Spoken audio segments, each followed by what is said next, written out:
係集中講解12A 同埋12C 啦，因為中間嗰條可難啦，咁啊識就識，唔識就唔識噶啦。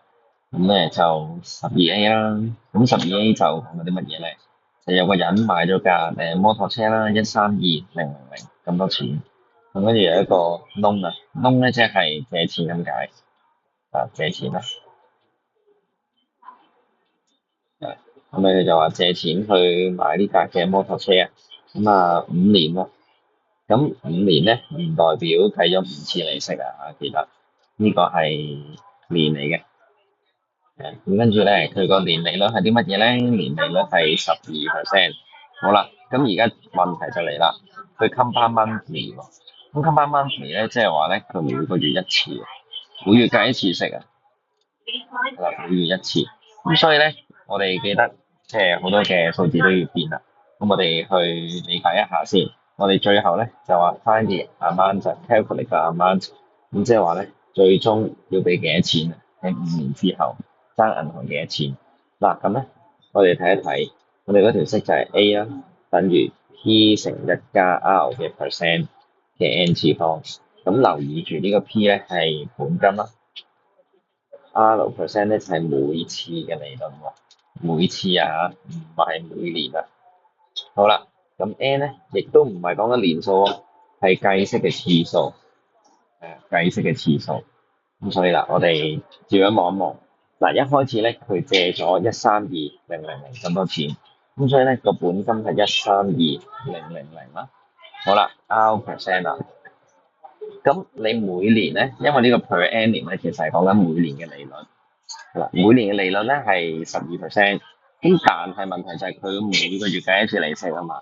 咁呢個係年息嚟噶嘛？咁每個月係幾多啊？將佢除翻12，咁啊12%除翻12，即係話咧呢個係1%，得到 N 啦。咁 N 咧本身佢係借錢借5年嘅，但係每個月計咗一次啊嘛。咁而家 N 係次數啊，唔係年數，咁所以每月一次，每年就12次。咁而家有5年。咁所以幾多次咧？你就將5乘翻12，咁即係60啦。好啦，咁將呢紮數代翻入去條式度，咁就得啦。A 咧就等於132,000乘啦，一再加1% 嘅60次方。好啦，咁都係撳機時候啫。咁你撳完之後咧，會得出239,804嘅，同埋一共爭銀行咁多錢啦。好啦，咁我哋直接咧就跳去 C part 啦。咁 C part 咧，佢話就有條公式俾我哋啦。咁咧呢個 V0啊，咁 V0咧唔使驚佢嘅，即係右下角呢個數字係一啲符號記認嚟嘅啫，唔係一啲運算。V0 同 V 係兩樣嘢嚟嘅，代表兩個唔同符號。呢個 V0咧就係新嘅摩托嘅價值啦。好啦，K 咧就其實佢都俾咗你，都唔使理佢係乜啦。咁然之後咧，個 T 就係話個月份嘅數量。咁其實就係講緊咧，一個人買架摩托車咧，其實佢會慢慢咧越嚟越唔值錢嘅。咁佢最終值幾多錢咧？就用呢條式去計啦。咁佢就話5年啦，係咪？咁我哋都照睇睇啦。咁而家 V0咧就係嗰架摩托車嘅新價錢，即係嗰個新摩托車嘅價錢。咁即係132,000啦。好啦，K 係3%，佢都俾咗啦。好啦，T 咧係月數，咁但係而家係講緊5年啊嘛，每年有12個月，咁自然咧 T 就係60個月啦。咁我哋將呢扎嘢咧代翻入去頭先嗰條公式嗰度，就會計到答案啦。咁所以咧，我哋 V 咧亦即係個新價值，就等於132,000乘翻啦 E 嘅-3%再乘60啦。呢個係成個係個次方嚟㗎。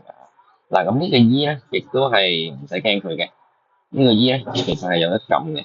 咁你撳翻 alpha，跟住 ln 就得㗎啦，喺計數機。咁跟住再撳次方，跟住呢扎嘢咁就得啦。咁如果個次方恐怖嘅話咧，你唔使要一次過撳晒機嘅，因為你可以直接處理咗個次方先嘅。嗱，咁-3%乘60係咩嚟嘅咧？嗱，-3% 乘60%即係除100啊嘛，咁即係-3除100乘翻60啦，係咪？咁即係話你可以咧先撳咗呢個機嘅。咁如果我哋撳翻嘅話咧，睇下會出乜嘢先？咁其實咧就出-1.8啊。咁即係話咧，呢個 E 嘅負1.8次方，好啦，咁成嚿嘢交俾計數機計一計佢，咁就得啦。咁咧佢就會得出2119蚊，係啦。咁呢個咧就係5年之後嗰架摩托車。